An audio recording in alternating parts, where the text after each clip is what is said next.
na mapunta po sa impyerno. Sabi ng Romans chapter 6 verse 23, sapagkat ang kabayaran ng kasalanan ay kamatayan. Pero ba itong hindi natatakot mamatay? Sa mga bisita namin, natatakot po ba kayong mamatay? Hindi kayo natatakot mamatay? Salamat po, kikita ang St. Peter. Hallelujah. Sabi ng Bible, ang kabayaran ng kasalanan ay kamatayan. Glory to God. Kaya ayaw mo man sa hindi, kapag nagkasala ka, isa lang ang ibig sabihin, mamamatay tayong lahat. Glory to God. Kahit inumin mo pa lahat ng vitamins sa mercury drugs, mamamatay tayong lahat. Kahit huwag kang uminom ng soft drinks, kainin mo lahat ng gulay na meron sa mundo, mamamatay tayong lahat. Bakit? Ang kabayaran ng kasalanan ay kamatayan. So malinaw, walang immortal dito. Ang immortal lang dito yung kasalanan, sir. Hindi talaga mamatay ang kasalanan na yan. Ewan ko ba anong vitamins ang iniinom yan? Ba't ang lakas-lakas ng kasalanan na yan? Sapagkat ang kabayaran ng kasalanan ay kamatayan. Katapot ang kaloob na walang bayad ng Diyos ay buhay na walang hanggan kay Kristo na ating Panginoon, mga kapatid. Hallelujah. Asa bad news pa lang tayo. Asa bad news pa lang. Ma'am, pwede bang pakipost natin yung aking pinagawang ano dyan? Meron akong kwento. One of the bad news na meron. Etong dyaryo na to, nilawas ko ito noong 1970. Hindi pa po buhay niyan. Lilinawin ko lang, hindi pa ako buhay. Merong 5 magkakapatid na mga taga-Tondo. Sinong taga-Tondo rito? Taga-Tondo ka. Yan, taga-Tondo tong mga to. 5 magkakapatid. Ang sabi ng dyaryo, 5 dinakip na vendor ng damo. Mga drug lord ng Tondo. Pinagdadakip sila, mga kapatid. Hallelujah. Ayun, luman-luma na yung dyaryo, mga kapatid. Glory to God. Ayun, magkakapatid yan eh. Dinakip. Pero dumating ang araw, mga kapatid, na nabigyan ako ng pagkakataon na yung magkakapatid na ito, sir, namit ko. Nung namit ko sila, ang sabi nila sa akin, nakakilala na kami sa Panginoon. Amen. Ang ganda na ng buhay nila ngayon, mga kapatid, nung nakilala nila ang Panginoon. Yung isa ron, lahat ng anak niya, napagtapos niya na meron ng 2 kurso na tinapos. Amen. Ang ganda na ng buhay ngayon ng magkakapatid. Bakit? Nakilala ang Panginoong Jesucristo. Amen. Meron ba rito mga drug lord? Drug lord. Ito, drug lord. Drug lord sa Tondo. Marami ng buhay na sinira. Marami ng pangarap na pinatay. Mga kabataan, nawawala ng saysay ang buhay ng dahil sa magkakapatid na yan. Hallelujah. Hinuhuli ng pulis. Nagyaryo. Kinulong doon sa Tondo, mga kapatid. Glory to God. At nung namit ko sila, sabi nila, nakilala na namin ang Panginoon. Yung mga anak namin, hindi adik, napagtapos namin ang pag-aaral. Nagdadalawang kurso pa tinapos. Nung nakilala nila ang Panginoon. At ang pinakamasarap na bagay na narinig ko, mga kapatid, yung testimony ng isa. Sabi ng isa, Brother Arnel, di ba ako pastor nun? Sabi niya, Brother Arnel, pastor na ako ng United Pentecostal Church. Hallelujah. Pwede paki-next. Yung pastor ko na yun, yan po yung papa ko. Hallelujah. Glory to God. Kung hindi nag-rescue ang Panginoon, malamang sa payat kong to, addict din ako. Diba? Muntik na. Buti na lang nag-rescue ang Panginoon sa kailangan namin. Hallelujah. Pakinig ko. Tingnan nyo, yung dating hinuhuli ng pulis, siya na ngayon yung nagtuturo sa mga pulis, mga kapatid. Mabuti ang Diyos! Dahil ito ang Diyos sa walay katapusan! Hallelujah! Sino mag-aalala yung dating hinuhuli ng pulis? Siya ngayon yung nagtuturo sa mga pulis! Dahil merong isang Jesus Christ na tunarescue sa ating pangangailangan! No matter how dirty your past is, your future still spotless, mga kapatid! Kahit nagkakaroon ka tumay ang ating nakaraan, nagiging malinis ang ating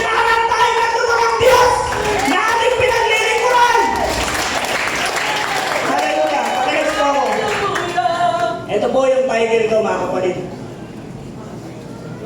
Isang dibang pag-ibig. My greatest rescuer. Amen. Amen. Hallelujah. Every time na nakikita ko yung tatay ko, sabi ko, hindi nag-rescue yung Panginoon sa buhay namin. Malamang sa malamang, yung tatay ko, sasabihan ko, magtinda ka na siya mo kung bahala sa'yo. Pag-aaral ako ng law eh. Kaya ko i-depensa. Sabihin ko lang sa tatay ko, huwag mo lang ipalagpas ng 5 kilo. Para pwede kita piyansahan. Alam ko batas eh.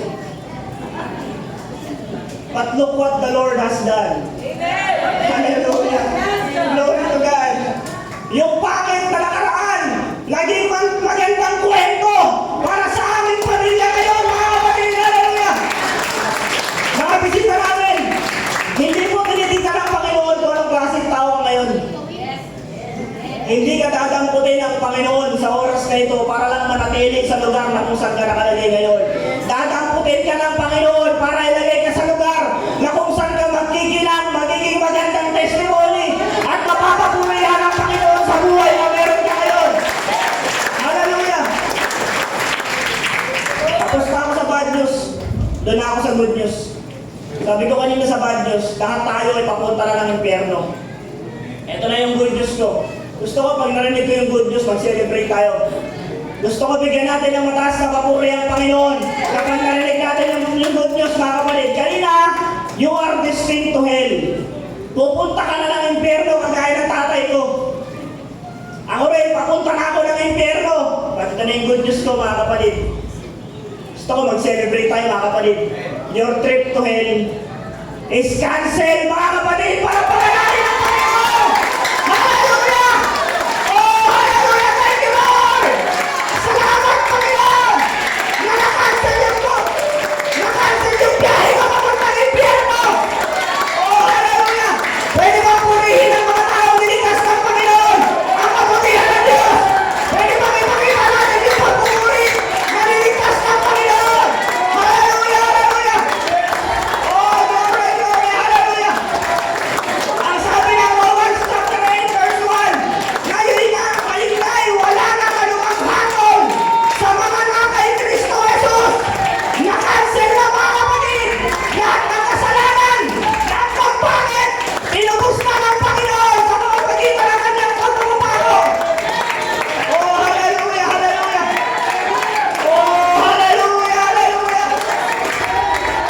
Yes! Wala nang pupunta ng impyerno, mga kapatid! Tinanggal na ng Panginoon! Hallelujah!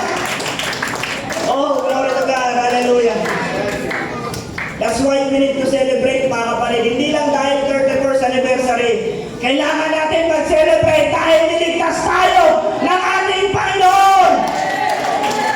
My greatest rescuer is my Jesus Christ, mga kapatid! Hallelujah! Kung papansin natin, mga kapatid, lahat ng bagay na umiikot sa mundo, hindi na safe.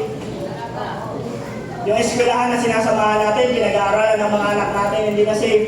Pansinin yung mga university, pinapayagan ng fraternity, mga estudyante na mamatay. Mga high school ngayon, nagsasaksakan. Balitaan mo sir, yung teacher sinaksak. Hallelujah. Hindi na safe. Yung mga estudyante ngayon, nagrarambulan sa loob ng classroom, papasok, lasing, nakamarijuana. Wala nang safe ngayon, mga kapatid. Yung workplace natin, ang dami ng toxic na bagay na nangyayari. Wala nang safe. Ano na lang ang tanging ligtas na lugar ngayon? Simbahan. At lilinawin ko lang, hindi po lahat ng simbahan safe. That's right. Yung meron lang Diyos na bumabago ng buhay, yun lang yung safe na simbahan, mga kapatid. Hallelujah. Kung mapapansin mo, ilang taon ka na dyan sa sinisimbahan mo, ilang taon ka na sa sinasamahan mo, hindi pa rin nagbabago buhay mo, baka kailangan mo na magpalit ng sinasambahan. Baka kailangan mo na tanggapin yung Panginoon na nag-alay din ang buhay para sa akin. Yung Panginoon na bumago ng buhay ng aming pamilya. Hallelujah. Hindi ko biro. Yung mga ganung bagay, mga kapatid, karamihan, kung si Digong lang ang presidente dati, sir, patay na tatay ko, wala na. Pero dahil merong greatest rescuer, mga kapatid, na pinadala ang Panginoon ng kanyang bugtong na anak, binago ng Panginoon ang aming buhay. Ine-enjoy na namin ngayon yung buhay na ibinigay ng ating Panginoon sa cross ng Kalbaryo. Isa po ako sa rason kung bakit napako ang Panginoon. At isa ka rin po sa rason kung bakit kailangan mag-alay ng buhay ng ating Panginoon, mga kapatid. Hallelujah! Isang dipang pag-ibig. Again, mga kapatid, tatanungin ulit kayo, sino na rito nagkasala? Taas ang kamay. Isa lang ang ibig sabihin, lahat tayo kailangan natin ang Panginoong Jesucristo sa ating buhay. Lahat tayo kailangan tumanggap sa ating Panginoon. Hallelujah! Glory to God! Ang pangit ng kabayaran o kamatayan. Sabi ng Bible, ang tao ay ipinaglihi sa kasalanan. Hindi pa tayo pinapanganak, meron na tayong kasalanan. Nanganan na natin ito, mga kapatid, hindi na kayang magmura sa history, mga kapatid. Nasa PT ka pa lang, sir, may kasalanan ka na. Sa prayer request ka pa lang ng magulang mo, may kasalanan ka na. At minana na natin yun sa salin-saling lahi. But I thank God, mga kapatid, na merong nag-aalay ng buhay para sa aking kasalanan. Na merong isang Panginoon na bumaba galing kalangitan, iniwan ang kanyang kaharian para lamang sa ating kaligtasan, mga kapatid. Hallelujah! Oh, glory to God. Alam niyo ba, mga kapatid? Hallelujah! Na ang kamatayan pala ay ang pinaka-espesyal na araw ng isang tao. Hindi pa lang yung mga dibu-dibu na yan, hindi pa rin yung kasal. Alam niyo mga young people, yung dibu, espesyal lang yan sa inyo. Pero sa nanay niyo, gastos yan. Kayo masaya, nanay niyo nakahawak sa ulo, baka mahulog. Sakit na ng ulo ng nanay natin kaya kayo. Hindi po yan ang espesyal na araw. Sabi ng Bible, mga kapatid, mas mabuti pa ang araw ng kamatayan kaysa araw ng kapanganakan. Bakit sinabi ng Bible na mas mabuti ang araw ng kamatayan?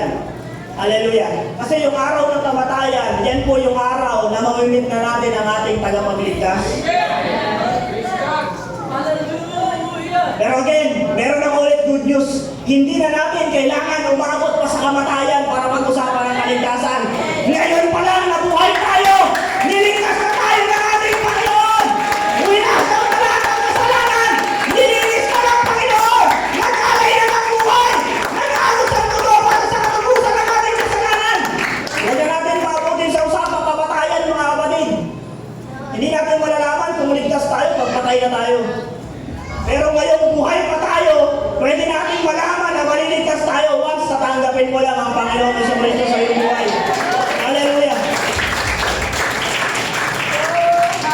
So una, nagka-doubt din ako, bakit ko tatanggapin ang Panginoon? Pangit niyo si church.